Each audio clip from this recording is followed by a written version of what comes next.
Bem, queridos alunos, estamos aqui de volta para a nossa aula de número 7 da disciplina Panorama do Novo Testamento. Essa disciplina faz parte do livro 5 do curso livre de formação teológica do CETAD, que é o Seminário Teológico da Assembleia de Deus em Belém, em convênio com o PEC, que é o Programa de Educação Cristã Continuada da Igreja Mãe em Belém do Pará.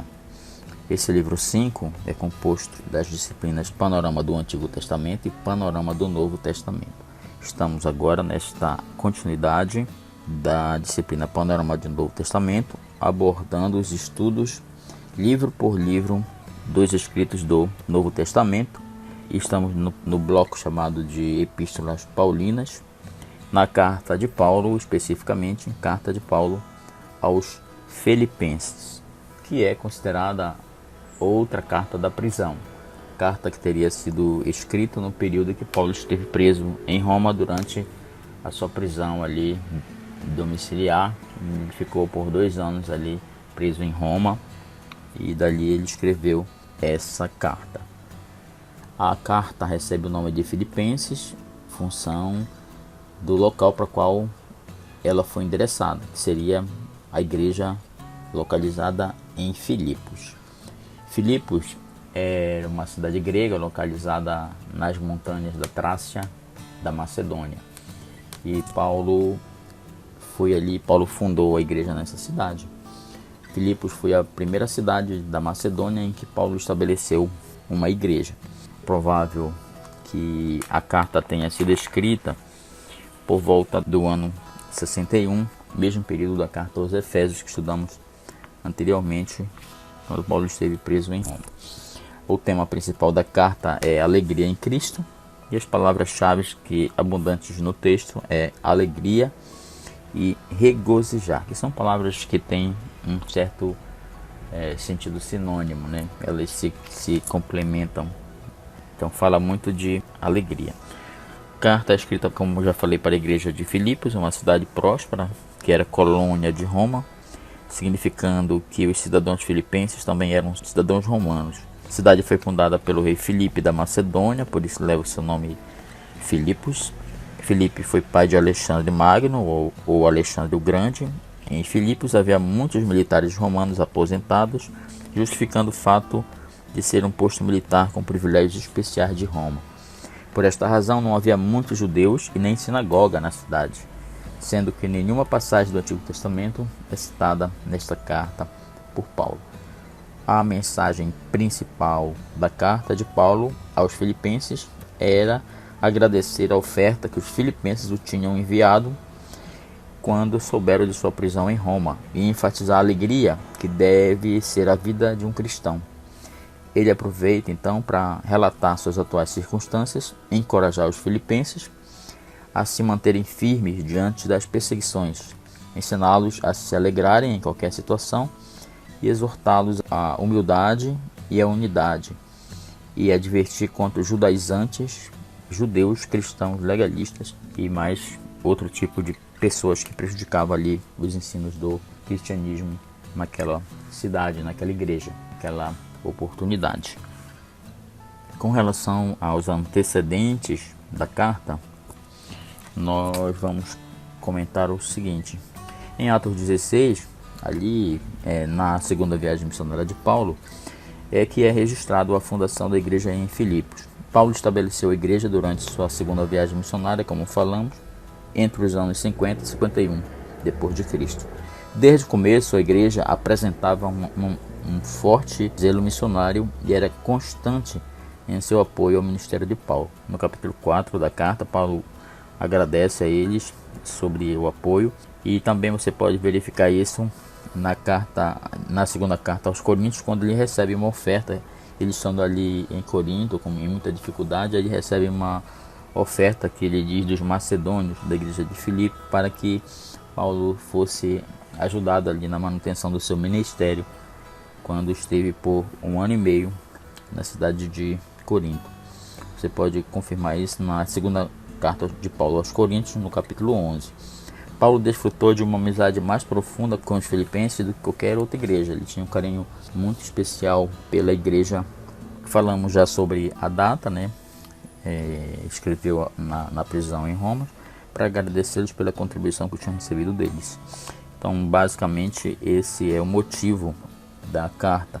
Ele também elogiou calorosamente Epafrodito, que foi um dos seus célebres discípulos, que sempre estava com ele, que tinha trazido para Roma a doação de Filipos, a quem Paulo estava enviando de volta a carta pelo mesmo, por Epafrodito.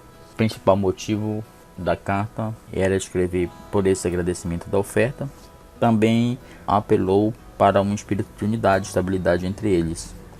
Advertiu contra perigosas heresias que estavam ameaçando ali, além do judaísmo, como já falamos anteriormente. Havia também entre os gregos um movimento muito perigoso ao cristianismo do primeiro século, do cristianismo primitivo, que era chamado de gnosticismo. A palavra gnosticismo vem de gnose, tem a ver com conhecimento e sabedoria. O gnosticismo talvez fosse a heresia mais perigosa que ameaçava a igreja primitiva durante os primeiros 3 séculos. Por isso Paulo escreveu muito contra o gnosticismo em suas cartas, e também o apóstolo João combateu o gnosticismo no evangelho mesmo de Jesus, quanto também nas suas cartas, as chamadas as cartas joaninas, as epístolas de João, que vamos estudar ainda adiante, principalmente as cartas de João. Então, o gnosticismo, como eu falei, ela abalou a igreja e afetou muito o ensino do cristianismo durante os 3 primeiros séculos do cristianismo, até o século 3. Foi uma influência pela filosofia de Platão, principalmente. O gnosticismo é baseado em 2 premissas falsas, que são muito semelhantes ao cristianismo, um pseudo-cristianismo. Primeiro, essa teoria sustenta um dualismo em relação ao espírito e à matéria. Os gnósticos acreditavam que a matéria era essencialmente má, perversa, e que o espírito era bom. Como resultado dessa pressuposição, os gnósticos acreditavam que qualquer coisa feita no corpo, até mesmo o pior dos pecados, não tem valor, porque a vida verdadeira existe no reino espiritual apenas. Então a pessoa podia estar na igreja e não estar na igreja, ser carnal, que não afetava, porque ele precisava estar firme no espírito. Então criava uma dificuldade em relação aos ensinos do cristianismo, né? Ensinando as doutrinas cristãs. Os gnósticos acreditavam que possuíam um conhecimento elevado, uma verdade superior, conhecida apenas por poucos. O gnosticismo se origina, como eu falei, dessa palavra sabedoria, gnosis. Então eles acreditavam que possuíam um conhecimento mais elevado deles, era superior à própria Bíblia. Não só a Bíblia teria que ser, mas assim o que eles entendiam da Bíblia, porque eles acreditavam que um conhecimento adquirido por algum plano místico espiritual é superior à própria existência. Ou seja, vale mais do que eu penso, do que eu acredito, do que eu ensino, do que eu conheço, do que a palavra de Deus. Então relativizava a palavra de Deus, enquanto o cristianismo, a base da nossa vida é a palavra de Deus. E essa filosofia gnóstica até hoje abala a igreja, porque até pastores, líderes, eles colocam a sua palavra, a sua denominação, a sua igreja superior à Bíblia, pelo seu conhecimento, pela sua forma de eloquência, envolve multidões, levando o rebanho todo para falsas doutrinas, baseadas em suposta espiritualidade, né? É mais importante a religião, conhecer a religião, do que conhecer a palavra de Deus. Então os gnósticos se enxergavam como uma classe assim elevada, que um conhecimento superior e mais profundo de Deus, né? Eles conheciam mais Deus do que a própria Bíblia, em síntese assim. E também quanto à salvação, o gnosticismo ensina que a salvação é adquirida através da posse de conhecimento divino, que liberta a pessoa, o ser humano, das ilusões da escuridão, das trevas.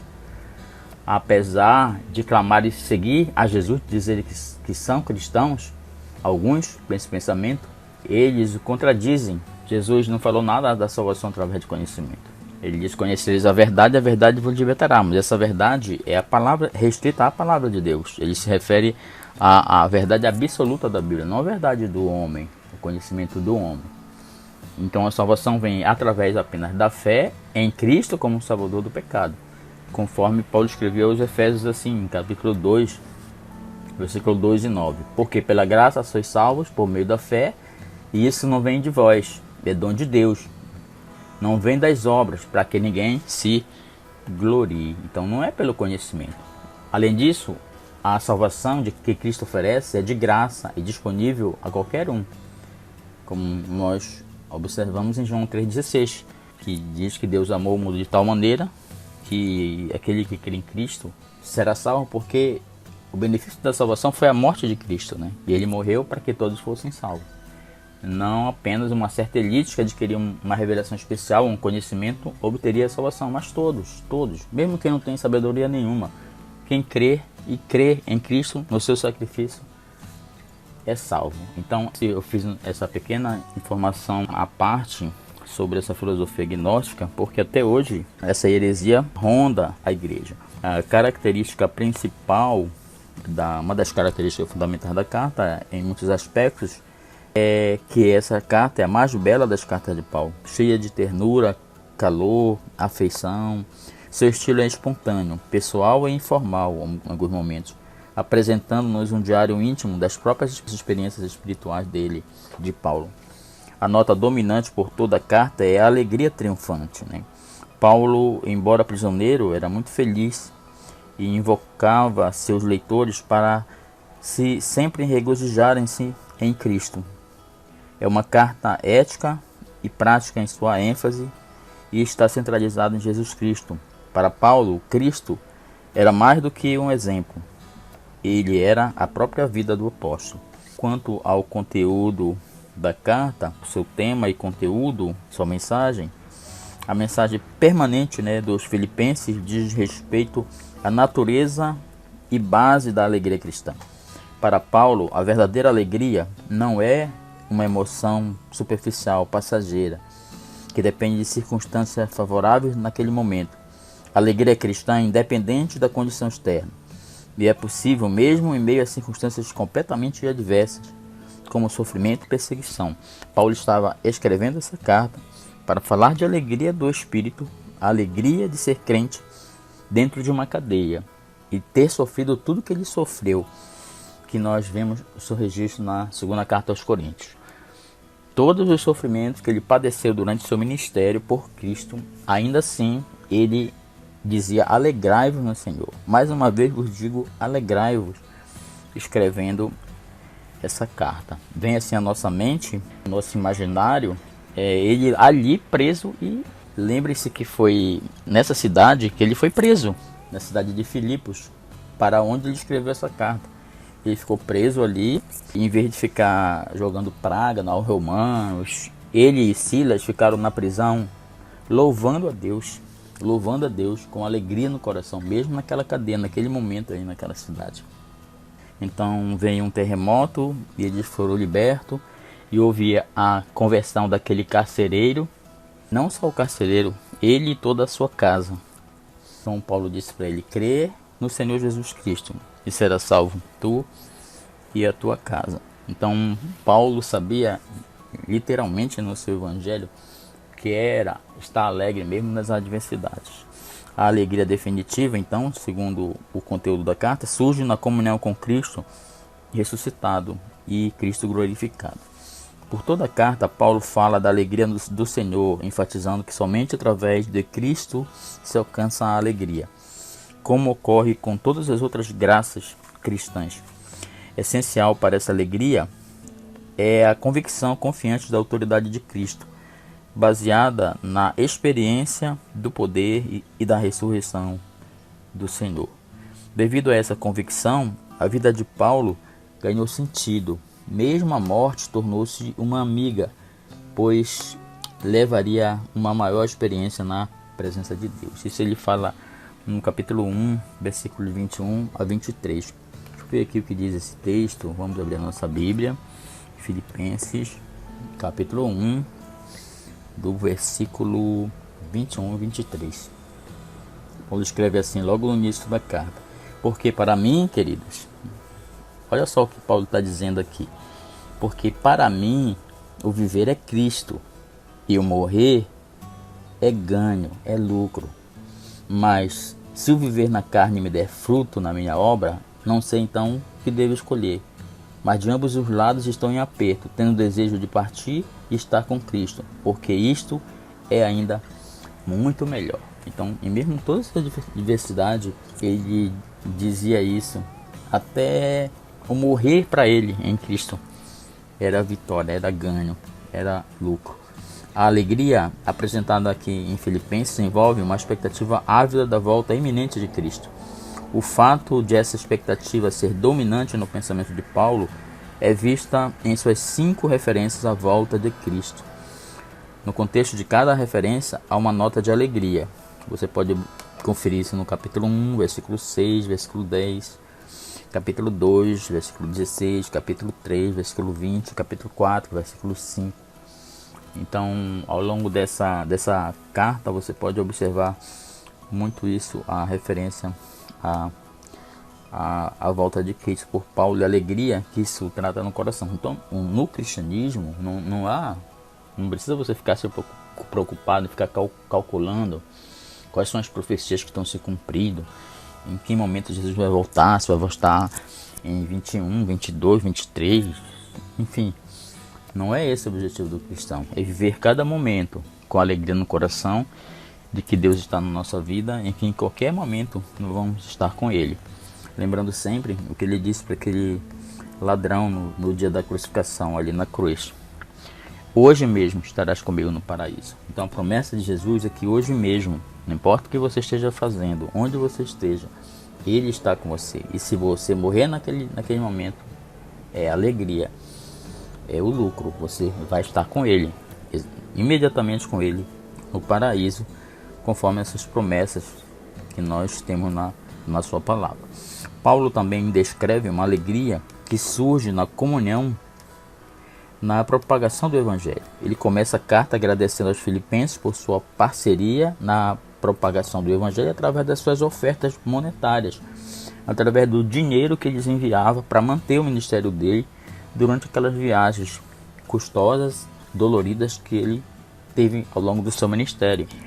E os macedônios, os filipenses, sempre estiveram junto com ele, enviando sustento para a manutenção das suas missões pelo mundo daquela época. As ofertas, entretanto, são apenas uma expressão de seu espírito de comunhão, né? Ou como ele coloca no capítulo 4, no versículo 17, o fruto que aumente nossa conta, é o que ele escreve na carta aos Filipenses. Sendo assim, a alegria cristã é uma consequência de estar em comunhão ativa com o corpo de Cristo. A carta é uma carta bastante prática, não tem assim conteúdo histórico, não tem assim nenhuma citação do Antigo Testamento. É uma carta assim de um cunho muito importante do momento na vida de Paulo, uma autobiografia espiritual dele. Está ali dizendo, por exemplo, no capítulo 3, vamos ler aqui, capítulo 3, de 4 a 7 da carta. Filipenses 3, 4 até o 7. Paulo escreve assim: ainda que também podia confiar na carne, se algum outro cuida que pode confiar na carne, ainda mais eu, circuncidado ao 8º dia, da linhagem de Israel, da tribo de Benjamim, hebreu de hebreus, segundo a lei fui fariseu, segundo o zelo perseguidor da igreja também, segundo a justiça que há na lei irrepreensível, mas o que para mim era ganho, reputei por perda por Cristo. Preferiu seguir a Cristo, abandonando tudo por aquilo que era mais, que ele entendia ser mais precioso para a sua vida naquele momento. É um testemunho pessoal da sua própria vida. Do mesmo modo, há outra instrução teológica direta de Paulo, também com uma importante exceção. A magnificante passagem que descreve a humilhação e a exaltação de Cristo, que está no capítulo 5, dizendo que Cristo, embora sendo Deus, rejeitou, né? Vou ler rapidamente essa exaltação e humilhação de Cristo no capítulo 2, a partir do versículo 5 a 11. Vamos ver aqui na nossa Bíblia, Filipenses 2, de 5 a 11. Diz assim: de sorte que haja em vós o mesmo sentimento que houve também em Cristo Jesus, que sendo em forma de Deus, não teve por usurpação ser igual a Deus, mas esvaziou-se a si mesmo, tomando a forma de servo, fazendo-se semelhante aos homens. E achado na forma de homem, humilhou-se a si mesmo, sendo obediente até a morte, morte de cruz. Por isso também Deus o exaltou soberanamente, e lhe deu um nome que é sobre todo nome, para que o nome de Cristo se dobre todo o joelho dos que estão nos céus, na terra e debaixo da terra, e a toda a língua confesse que Jesus Cristo é o Senhor, para a glória de Deus Pai. Então esse é o texto que Paulo fala acerca da exaltação e da humilhação de Cristo, para que ele fizesse, para que o nome de Deus fosse exaltado. Contém um dos mais profundos e cruciais ensinos sobre o Senhor Jesus que tem em toda a Bíblia.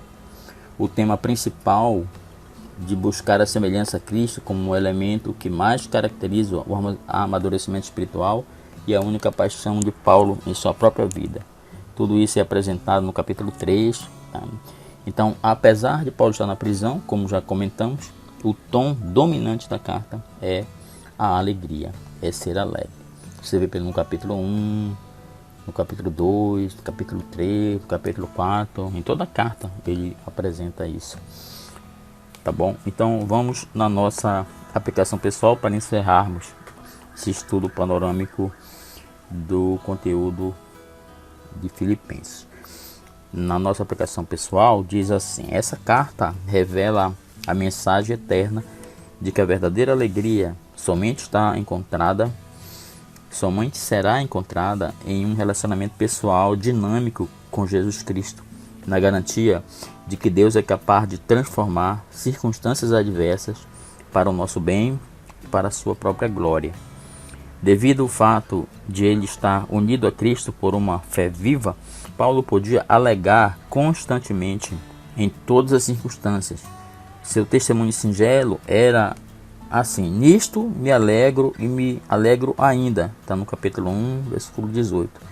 E o seu mandamento incondicional era: alegrai-vos. Outra vez digo alegrai-vos. No capítulo 4, versículo 4. Algumas versões falam regozijai-vos. Outra vez digo regozijai-vos. Essa, queridos, é a mensagem principal da carta aos Filipenses, que é a epístola da alegria. Tá? Então essa foi nossa visão geral de Paulo. Agora nós vamos começar a estudar a nossa próxima carta, que é a carta aos Colossenses, que também é uma carta escrita durante o seu período que estava preso ali em Roma. A outra carta da prisão, né? Lembrando, as cartas da prisão são Efésios, Filipenses, Colossenses e Filemão. Essa carta ele escreveu num momento que estava ali preso em Roma. Que Deus os abençoe e vamos continuar aí na epístola aos Colossenses. Vamos agora iniciar a nossa visão panorâmica da carta de Paulo aos Colossenses. A carta recebeu esse título, Colossenses, em função da cidade de Colossos, onde se localizava a igreja para a qual ela foi endereçada. Essa epístola também, Paulo tinha a intenção que ela fosse lida também na cidade vizinha de Laodiceia. Então, Paulo fala isso aí no capítulo 4 da carta, no versículo 16. A carta provavelmente foi escrita por volta do ano 60 ou 61, juntamente com as outras cartas da prisão. Essa é uma das cartas também da prisão, conforme já comentamos nas aulas anteriores de Efésios e Filipenses. A carta foi escrita para a igreja de Colossos, que era uma pequena cidade da Frígia, no vale superior do rio Lico, na atual Turquia. Cidade que por vários séculos antes da chegada de Paulo era muito importante na Ásia Menor, né? Que quando eu falo essa expressão Ásia Menor, eu sempre relembro que faz parte da atual Turquia. Mas naqueles dias de Paulo, tinha se reduzido a uma cidade comercial sem grande importância em poder e influência. Se não fosse a carta de Paulo a essa cidade, possivelmente ela continuaria no anonimato. Porém, foi lá, através da vida de Epáfras, que nasceu uma igreja jovem e que passou a ser alvo de ataques heréticos. Por isso, Paulo precisou escrever essa carta para orientar aquela igreja. Essas heresias atacavam a centralidade de Cristo, concentravam-se em tradições filosóficas e especulativas, obediência a prescrições e proibições alimentares, era judaísmo e algumas outras heresias que apareceram ali. Então ele escreveu essa carta para orientá-lo acerca desses assuntos que requeria esses ataques heréticos. A mensagem da carta principal é o entendimento da total suficiência de Cristo em oposição ao vazio da mera filosofia humana. A igreja de Colossos estava sendo alvo de ensinamentos heréticos, como já falamos, que pregavam leis cerimoniais judaicas como uma obrigação, ensinavam ainda a adoração de anjos, a depreciação de Cristo, conhecimentos secretos, dependência da sabedoria e da tradição humana. Provavelmente os falsos ensinos eram uma mistura de judaísmo com uma etapa inicial do gnosticismo. Foi aquela heresia que nós comentamos ainda no estudo da carta aos Filipenses. Demos ali uma breve informação teológica sobre o movimento gnóstico, que aparece novamente na igreja mais adiante. E as três cartas de João são escritas justamente contra essa heresia do gnosticismo, que quando nós formos estudar João, cartas joaninas, né, que é essa epístola de João, aí eu vou entrar um pouquinho novamente nesse assunto do gnosticismo. Em relação aos antecedentes da carta, vamos fazer alguns breves comentários. Paulo nunca tinha visitado Colossos. Era uma pequena cidade da província da Ásia, conforme já falamos, ali na Turquia, cerca de 160 quilômetros a oeste de Éfeso, que era naquela igreja maior. Paulo havia fundado Éfeso. A igreja aos Colossenses, a igreja de Colossos, foi uma consequência do ministério de Paulo ali naquela região, naqueles 3 anos que ele ficou em Éfeso. E depois enviou seus discípulos para aquela região, né, ali em volta do entorno da cidade de Éfeso. Então, a volta dos 52 a 53, Paulo esteve ali registrado no capítulo 19, no capítulo 20. Paulo alugou, lembrem-se, na carta aos Efésios, Paulo alugou até uma escola, onde ali, a escola do certo tirano, né, ali naquela cidade, que era um auditório, uma espécie assim de teatro. Então ele ficou pregando ali por 3 anos. Epáfras, um nativo da cidade e provavelmente convertido pelo apóstolo Paulo, talvez tenha sido fundador e líder da igreja. Ali você pode ver no capítulo 1 da carta, Paulo se refere a isso, capítulo 4 também. A igreja aparentemente se reunia na casa de Filemon. Você pode ver isso no versículo 2 da epístola a Filemon, que é a próxima que iremos estudar. Estudiosos conservadores acreditam que Paulo escreveu esta carta durante a sua prisão em Roma, conforme já informamos, e Tíquico levou as cartas aos Colossenses, a Filemon e aos Efésios aos seus respectivos destinos. Então ele teria escrito essa carta na prisão, e Tíquico, seu discípulo, foi quem levou essas cartas da prisão para aquela região. Carta de Éfeso, carta de Colossos, Filipenses também, e a carta de Filemon. Ele levou junto essas cartas e foi entregando para os destinatários, conforme Paulo havia determinado. A ocasião e propósito da carta, em algum momento na prisão de Paulo, que essa carta teria sido escrita. Epáfras solicitou a ajuda de Paulo para lidar com a falsa doutrina que ameaçava a igreja de Colossos.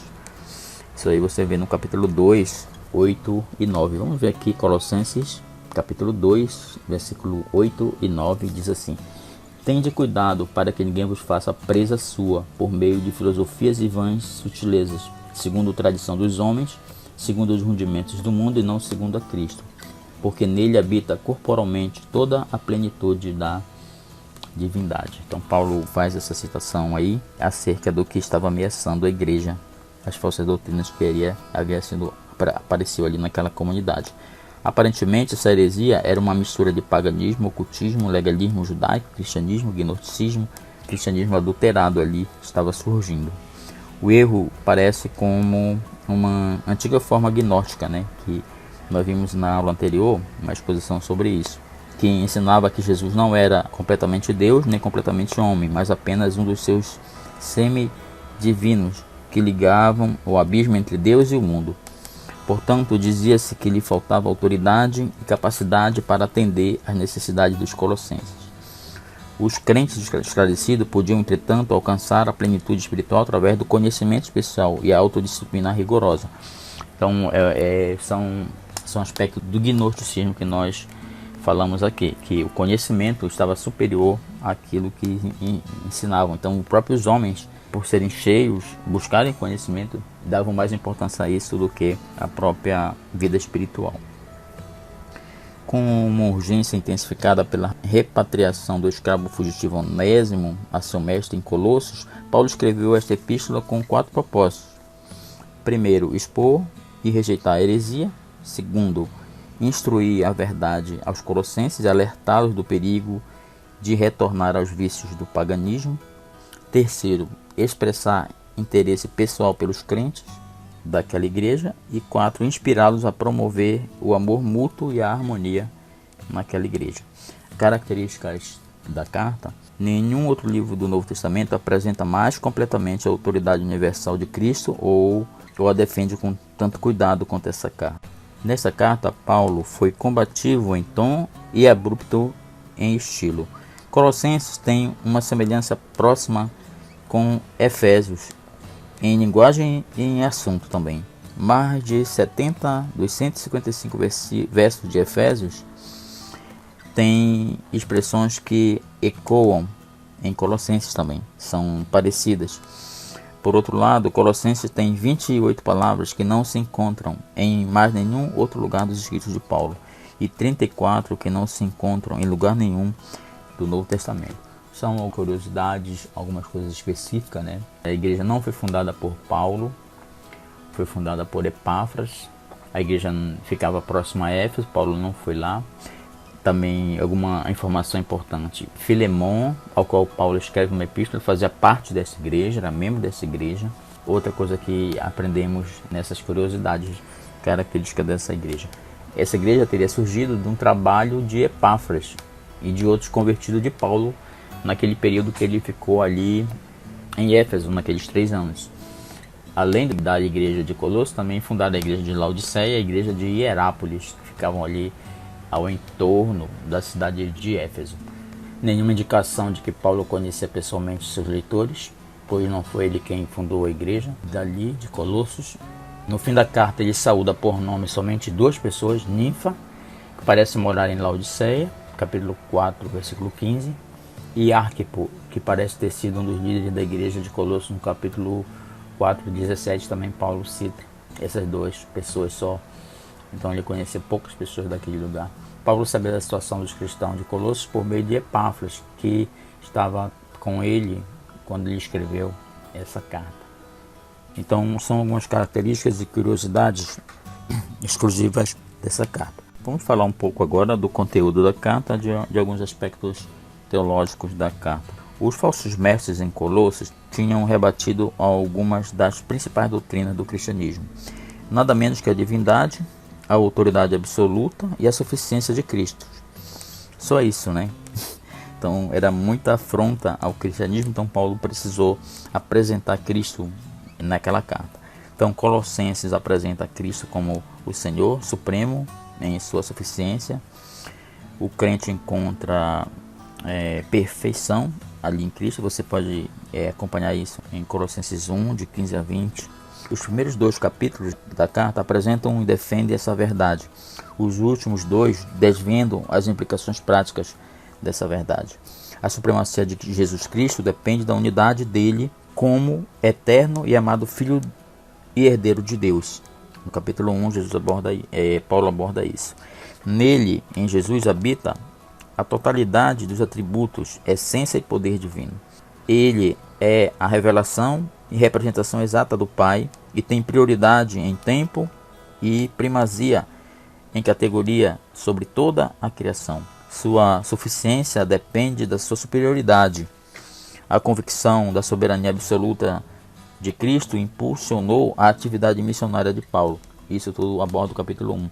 Paulo declara a autoridade de Cristo de 3 formas primárias,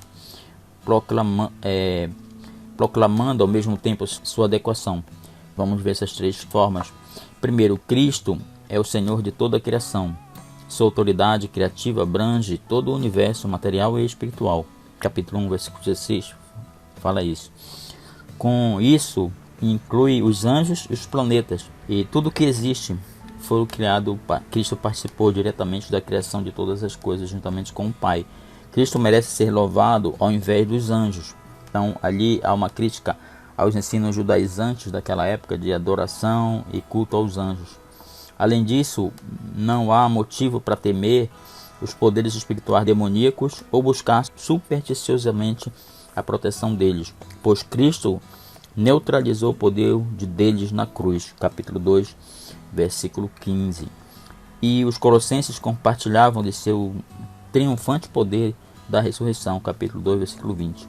Como soberano e potestade suficiente, Cristo não é apenas o Criador do universo, mas também o preserva, o mantém. E seu princípio é o princípio de união e meta de Cristo, que confirma no capítulo 1, versículo 16. Em segundo lugar, a outra questão é: Jesus é o superior da igreja, como seu Criador e como seu Salvador. Ele é a vida e líder dela, e a igreja só deve submeter-se a ele e mais ninguém.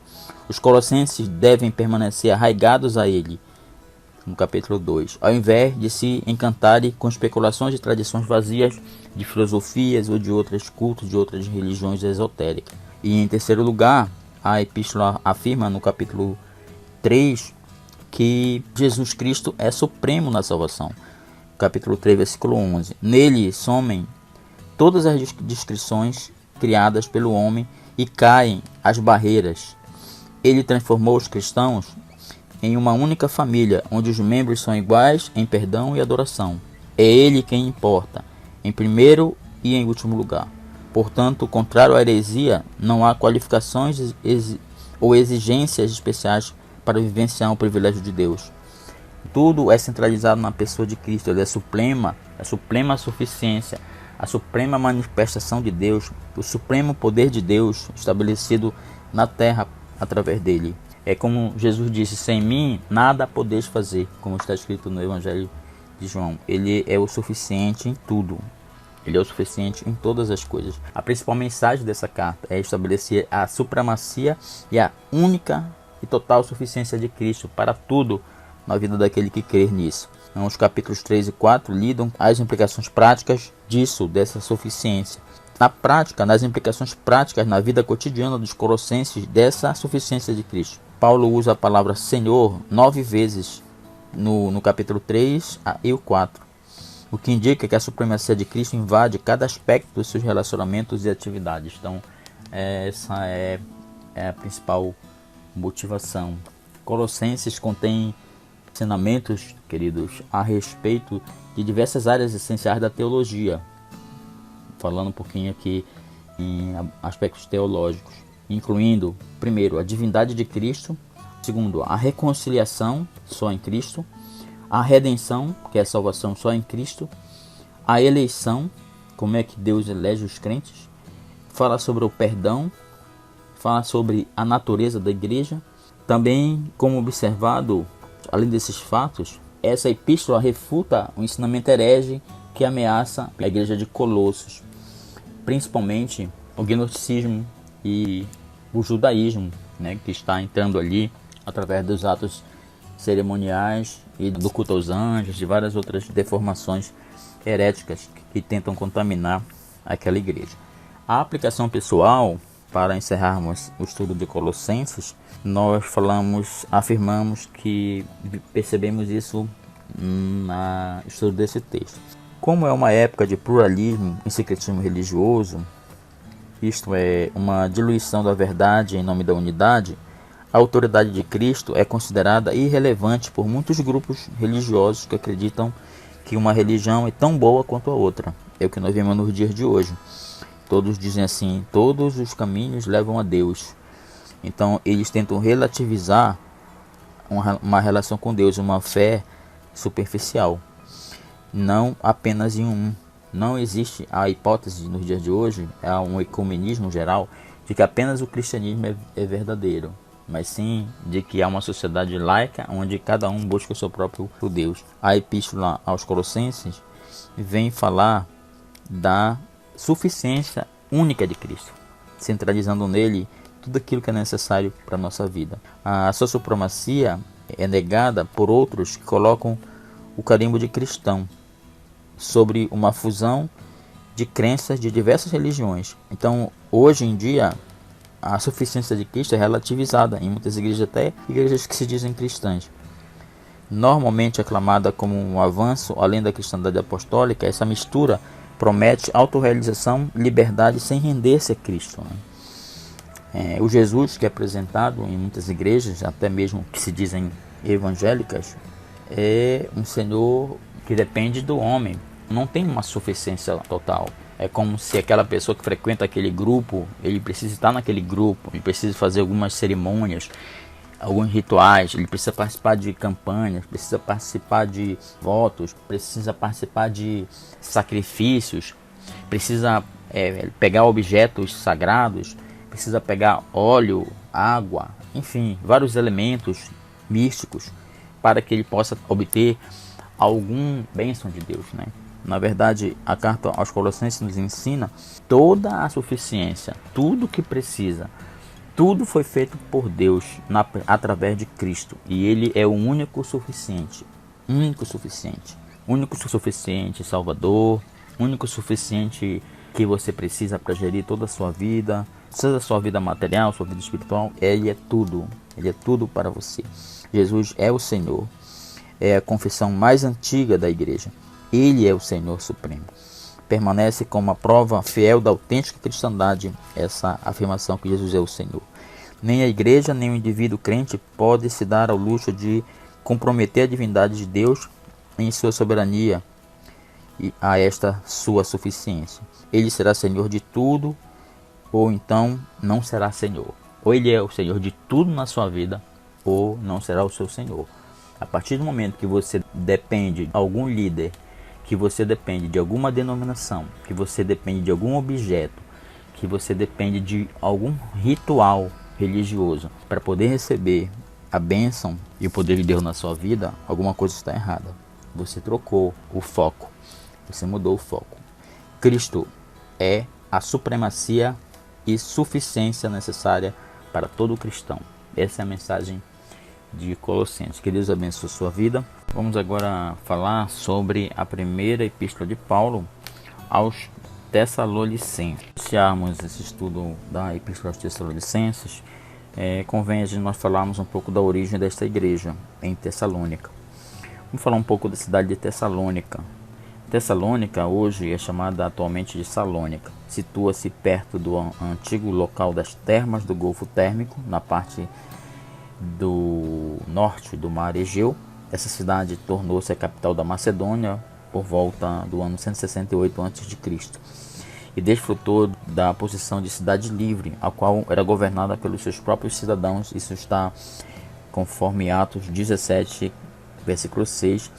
Era uma cidade que vivia sob a liderança do Império ainda romano, era uma província romana. Como estava localizado na principal rodovia leste-oeste, que era chamada na época de a Via Ignatia, Tessalônica servia como eixo da atividade política e econômica da Macedônia e ficou conhecida como a mãe de toda a Macedônia. No dia de Paulo, a população dessa cidade chegava próximo de 200 mil pessoas. Durante a sua segunda viagem missionária, Paulo levou o evangelho originalmente para a Europa. Então o evangelho chegou à Europa pela primeira vez por volta do ano 49 depois de Cristo, isso na segunda viagem missionária. Isso aconteceu quando em sua segunda viagem, como já falamos, Paulo e seu grupo responderam à visão noturna que Paulo teve do homem macedônio. Então navegaram de Troa, de lugar da antiga cidade de Troia, para a ilha Egeia de Samotrácia e depois para Neápolis, assim uma cidade portuária de Filipos, que está em Atos 16, essa segunda viagem. Assim o apóstolo encontrou o negociante Lídia e ele fundou na cidade de Filipos uma igreja, a igreja de Filipe. Viajando mais cerca de 150 km em direção ao sudeste, Paulo e Silas, juntamente com Lucas, chegaram a Tessalônica. Como tinha de costume, relata Lucas, Paulo foi para a sinagoga no local e pregou durante várias semanas, argumentando que Jesus, o filho do carpinteiro de Nazaré, era de fato o ungido, o Messias, prometido há muito pelas escrituras judaicas. Está no capítulo 17 de Atos. Aqui Paulo estabeleceu, então, a segunda maior igreja do continente europeu, a igreja de Tessalônica. Paulo teve que ficar pouco tempo em Tessalônica por causa de tumultos que ocorreram lá com os judeus. De lá ele foi para Bereia, depois para Atenas e depois para Corinto. De Corinto, por volta do ano 51, ainda já na cidade de Corinto, ele então escreve essa carta. Isso tudo aconteceu durante essa segunda viagem missionária de Paulo. Surge essa carta em função de um relato que Timóteo, que chegou em Corinto para falar de Paulo sobre a igreja de Tessalônica, porque Paulo havia saído de Tessalônica e deixado Timóteo lá na liderança da igreja. Timóteo chegou com um relato sobre a comunidade de Tessalônica, então a carta, Paulo decidiu escrever a carta para a igreja. É uma expressão de alegria de fé, pois a comunidade se manteve firme na fé. Então é uma cidade grande, muito grande, uma igreja já grande, a maior igreja que Paulo estava fundando, praticamente a segunda igreja na Europa. Eu digo assim, na Europa, porque ele já havia fundado as igrejas da Galácia na primeira viagem. Como falamos, por volta do ano 51, ele escreveu de Corinto essa carta. O tema da carta principal, os dois consolos do ministério passado e a volta futura do Senhor. É uma carta eminentemente escatológica. Palavras-chave principais da carta: agradecimento, vinda, fé, esperança e caridade. A vinda aqui se refere à vinda de Jesus. Quanto à mensagem da carta, que nós vamos evidentemente ampliar um pouquinho depois, nos leva a crer que a igreja de Tessalônica tinha um bom entendimento da doutrina cristã. Por isso Paulo enfatizou a ela na carta a segunda vinda de Jesus, deixando a carta com um tom escatológico, que a escatologia, como nós sabemos, é a doutrina das últimas coisas, a doutrina da volta de Cristo, que fala a respeito da segunda volta de Cristo. Se hoje não temos dúvidas com relação ao arrebatamento da igreja e a segunda vinda de Cristo, essas certezas devem-se muito provavelmente aos ensinos da carta aos Tessalonicenses, que é uma das poucas cartas que mencionam o arrebatamento da igreja, está no capítulo 4. Paulo ainda escreve de forma a incentivar a igreja a resistir aos antigos costumes da vida, exorta as pessoas que abandonaram seus trabalhos para esperar a volta de Cristo, corrige as ideias erradas sobre os que morreram em Cristo e exorta os santos que submetem às suas autoridades espirituais. Essa é a mensagem geral da carta. Nós vamos ainda ampliar mais esses ensinamentos aqui durante essa aula. Como falamos, a data por volta do ano 51, mais ou menos, escreveu provavelmente de Corinto. Durante seu breve ministério em Atenas, Paulo estava profundamente preocupado com a situação daquela nova igreja em Tessalônica, que havia saído de lá às pressas e praticamente expulso daquela igreja. Ele tentara voltar antes 2 vezes, mas Satanás o impediu. Isso no capítulo 2, versículo 18 da primeira carta aos Tessalonicenses, ele fala sobre essa questão. Então, quando não conseguia mais suportar a incerteza, nem planejar com êxito uma visita, ele enviou Timóteo de volta à igreja para investigar seu progresso, como nós já até comentamos ainda há pouquinho. Timóteo então trouxe um relatório de volta para ele. Então os Tessalonicenses, segundo Timóteo relatou, estavam prosperando em sua fé, estavam igualmente preocupados com Paulo. As novidades a respeito da sua fé, em meio aos problemas que se espalharam pela Macedônia e Acaia, a província ao sul. Tanto Paulo quanto os Tessalonicenses ansiavam em se reunir novamente para vê-lo, mas havia mais ministério para Paulo em Corinto. Cerca de 80 quilômetros a oeste de Atenas ficava a cidade de Corinto. De Corinto, então, revigorado pelas boas notícias trazidas por Timóteo de Tessalônica, parece que Paulo escreveu a carta que hoje se chama 1 Tessalonicenses. Dos cálculos baseados na inscrição de Gálio, uma cópia pública de uma carta do imperador romano ao procônsul da Acaia, pode-se aferir que 1 Timóteo foi escrita por volta do ano 50-51, mais ou menos. A carta, com a possível exceção de Gálatas, é, portanto, uma das cartas mais antigas de Paulo, né? Um dos primeiros escritos de Paulo e um dos primeiros escritos do todo o Novo Testamento, essa data. Alguns consideram até Tessalonicenses, 1 Tessalonicenses, como o primeiro livro, né, do Novo Testamento. Depende, alguns Gálatas, outros Tessalonicenses. Características, conteúdo dessa carta. É escrita primeiramente em um tom de alívio e gratidão. 1 Tessalonicenses é marcada pelo agradecimento em relação ao crescimento da igreja na ausência forçada de Paulo, porque ele teve que sair de lá expulso pelos judeus. A carta não contém uma teologia elaborada como Romanos. Nenhuma repreensão ou heresia ameaçadora atacava aquela igreja, como havia acontecido na igreja da Galácia, e Paulo escreveu aos Gálatas. Nem conselhos pastorais extensivos, como a carta aos 1 Coríntios. O modelo comum, que na carta de Paulo apareciam aspecto doutrinário e aspectos pastorais, sempre estavam presentes como tom, né, nas cartas que Paulo fazia, por se tratar de cartas doutrinárias, de cartas de orientação às comunidades que ele havia fazendo, né? Ou seja, o ensinamento dessas cartas comum para Paulo era um ensinamento de aplicação prática. Em Tessalonicenses já tem outra perspectiva essa carta. Os capítulos 1 a 3 da primeira carta aos Tessalonicenses ensaiam as lembranças de Paulo sobre o seu ministério entre eles, sobre o que ele havia vivido lá com eles, sua preocupação com o estado da fé que eles tinham, a comissão de Timóteo para voltar para a igreja, seu deleite notável em saber da fé inabalável deles. Os capítulos 4 e 5 da carta contêm exortações características sobre assuntos como pureza sexual, caridade responsável, né? Estima e apoio aos líderes, paciência e prestabilidade em relação às várias necessidades humanas que aconteciam ali na comunidade.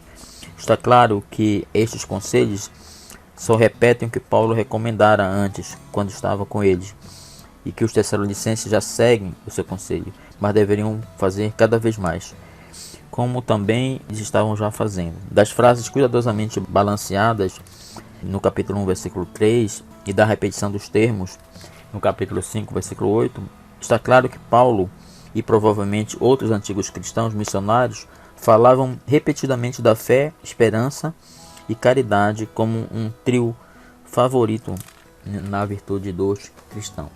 Uma preocupação prática e doutrinária, provavelmente trazida de volta por Timóteo a Paulo, levou a uma maior ênfase teológica de 1 Tessalonicenses. Eles tinham compreendido claramente seus ensinamentos de que Jesus, ressuscitado dos mortos por Deus, voltaria e triunfaria. Entretanto, desde que Paulo saiu de lá, de Tessalônica, vários crentes tessalonicenses tinham morrido. O que aconteceria com eles? Imaginavam os outros irmãos da igreja, uma vez que Cristo ainda não tinha voltado. Então, o que ia acontecer com essas pessoas que morreram antes de Cristo voltar? Lembre-se que nesse contexto aqui a igreja está começando. Essas são as primeiras comunidades cristãs. Depois dos Gálatas, começa a surgir nessa região da Macedônia novas igrejas. Paulo tem que escrever essa carta ainda no começo do surgimento das igrejas ali na Europa e naquela região que Paulo pregava, início do ministério de Paulo. A resposta de Paulo encheu de esperança e, portanto, de consolo aqueles que choravam pela perda das pessoas queridas.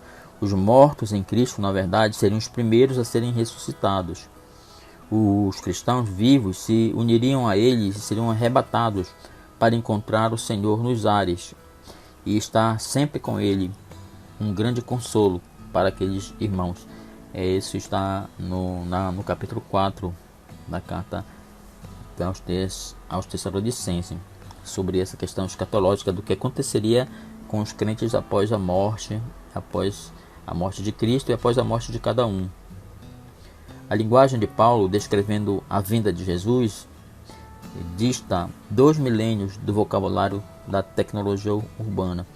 O povo mediterrâneo do século I estava bastante acostumado à chegada, à vinda esplendorosa, alegre e antecipada de um visitante real. Então eles estavam pensando que a vinda de Jesus seria imediata, seria naquele exato momento que Paulo estava pregando. Não entenderam muito bem. Então eles começaram a parar de trabalhar e começaram também a querer vender seus bens, se despedindo de tudo, porque Jesus já ia voltar, já ia voltar, já ia voltar.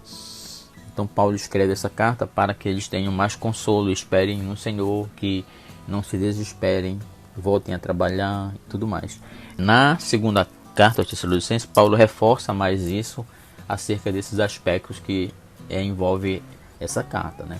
Mesmo escrevendo essa primeira, ainda houve algumas falhas no entendimento deles. Depois Paulo escreve uma outra carta para os Tessalonicenses, a segunda, no qual ele volta a tocar nesse assunto da questão escatológica no final, na segunda vinda de Jesus.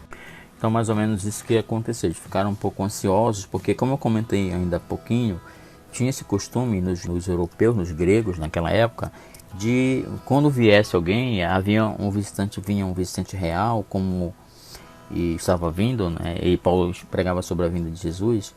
Eles saíam da cidade para encontrar o visitante real, que vinha como um amplo cortejo. Gritos de aclamação e boas-vindas surgiriam à medida que ele passasse, e aqueles que rodeassem a estrada então se uniriam ao monarca que queria um lugar determinado. Ali eles seriam feitos reconhecimentos, premiações especiais e etc. Capítulo 2, versículo 19. Havia alegria, admiração com a chegada esplendorosa daquele rei.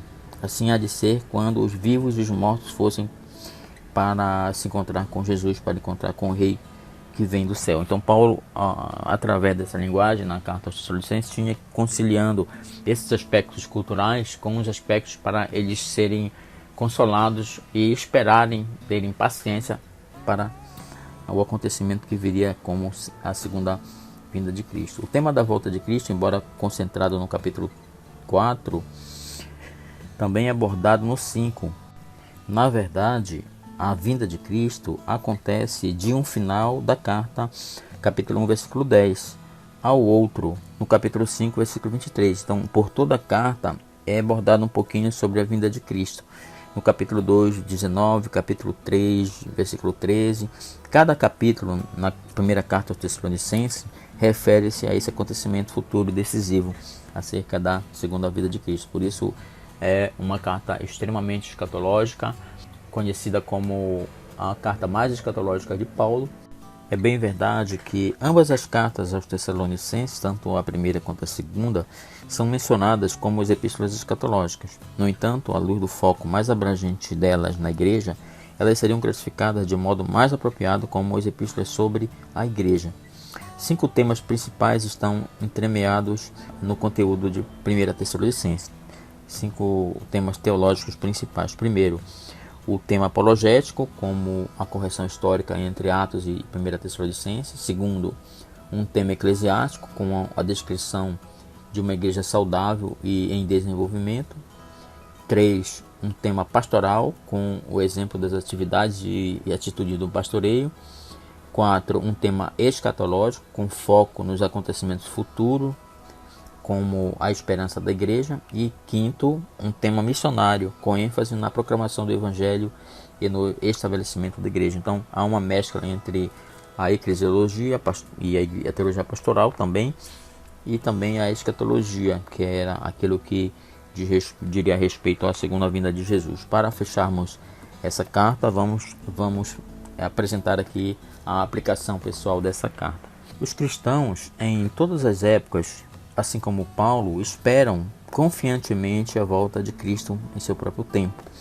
Por toda a história da igreja, havia aqueles que privavam a volta de Cristo de todo o seu esplendor, né? Não tocavam nesse assunto, estabelecendo datas ou às vezes não definindo nada, definindo às vezes limites ou definindo às vezes até o momento exato que Jesus iria voltar.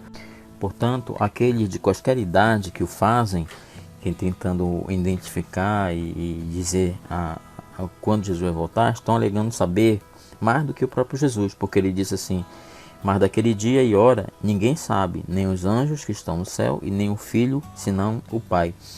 Em Marcos 13, 32, Jesus já falou isso. Imediatamente após o prenúncio da volta de Cristo, no capítulo 4 da primeira epístola aos Tessalonicenses, Paulo indica no capítulo 5 que a súbita volta de Cristo não surpreenderá os cristãos preparados que colocaram a armadura apropriada. Capítulo 5, versículo 8, o qual trabalha em todas as dimensões do tempo, fé, que é o passado, esperança, que é o futuro, e amor, que é o presente. Duas coisas estão certas. Primeiro, a volta de Cristo é um acontecimento futuro garantido. Ele vai voltar. Segundo, esse acontecimento está mais próximo do que jamais esteve antes. Mais de especificar uma data para a segunda vinda, ou especificar o momento do qual o Senhor deva certamente retornar, ou concentrar-se unicamente em sistemas proféticos detalhados que tentam suceder precisamente vários acontecimentos finais descritos na Escritura, traz esforços, diluem a força da volta de Cristo, como revelado em 1 Tessalonicenses. A última linha de Paulo afirmava duas vezes, no capítulo 4, versículo 18, capítulo 5, versículo 11. O texto grego aqui usa exatamente as mesmas palavras. É consolo face à morte. Tal mensagem estimula também os descendentes contemporâneos dos Tessalonicenses que se lamentem por aqueles que dormem em Jesus. Isso não desanima a expectativa, mas também não estimula o sistema presunçoso de datar a volta de Cristo. Queridos, com relação à volta de Cristo e à escatologia, para fechar essa nossa aula, eu queria clarear a mente de vocês que nós não devemos nos preocupar assim com a hora, como vai voltar, procurar as profecias, ver os fatos históricos que estão acontecendo, e é através desses fatos que estão acontecendo na história do homem e que já aconteceu, você tentar estabelecer o momento exato que Jesus vai voltar e a hora e como ele vai voltar, porque esse mistério pertence a Deus. Mas existe, além dessa escatologia geral, que nós sabemos que ele vai voltar um dia, e ele deixou várias pistas, vários indícios da sua volta, e vários acontecimentos têm se cumprido que testificam essa volta iminente de Cristo ao longo de toda a história da humanidade. Mas até os dias de hoje ele ainda não voltou, mas ele vai voltar. Mas existe uma escatologia mais profunda, que é a escatologia individual. Jesus não vai voltar. E aquela pergunta dos Filipenses, os que já morreram? Ou seja, Jesus não voltou e as pessoas que já morreram? As pessoas que morrem sem Jesus voltar antes, o que acontece com elas? É isso que nós devemos nos preocupar com essa escatologia individual de cada um.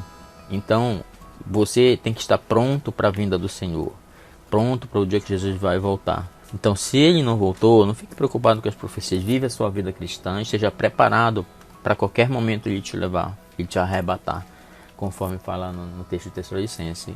Ele vai voltar e vai arrebatar a igreja.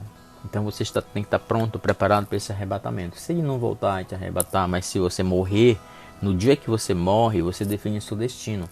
Porque se eu tenho dois destinos, ou vai para o céu, ou vai para o inferno. Se você morrer em Cristo, vai para o céu. Se morrer sem Cristo, vai para o inferno. Então se preocupe com a sua vida hoje, presente, para que você, no momento que a morte vier, você esteja com o Senhor. A vinda de Cristo se confirma na sua vida, porque ele vem, porque ele disse assim, hoje mesmo, para aquele homem que aceitou Jesus na cruz ao lado dele, ele disse assim para aquele ladrão arrependido, ele disse, hoje mesmo estarás comigo no paraíso. Então esse hoje mesmo estará comigo é para nós essa mensagem. Então você tem que estar pronto hoje mesmo. Se você morrer hoje, você vai estar com ele. Então quando você morre e nele, ele chega para você. Ele já vem na sua vida, já é a segunda vinda, você já está lá com ele. Devemos viver no presente, a cada dia preparados para que possamos morrer em Cristo e estar com ele. E não ficar nos preocupando com profecias e com o cálculo de se já está próximo, se já não está próximo, se é 1950, 1970, 2000 não sei quanto, ou 2000 e tal. Já previram em 2000, previram que Jesus vinha em 2012, em 2022... 2050, enfim, não se preocupem com isso. Viva a cada dia o Evangelho de Cristo e que você esteja preparado para estar com Ele no momento que Ele lhe convocar, no momento que você morrer, você morra nele e tenha a vida eterna, é o que está prometido para nós. Senhor, obrigado por estas aulas que nós estudamos, mais 3 cartas de Paulo, e que tu possas ter falado conosco e nós aprendermos de Ti. Agradecemos por tudo, oramos para que todos se mantenham firmes, fiéis, continuem seus estudos, para chegarmos ao final deste curso que está já se aproximando. Pai, nós pedimos que seja feito assim, te agradecemos, em nome de Jesus. Amém, amém, glória a Deus.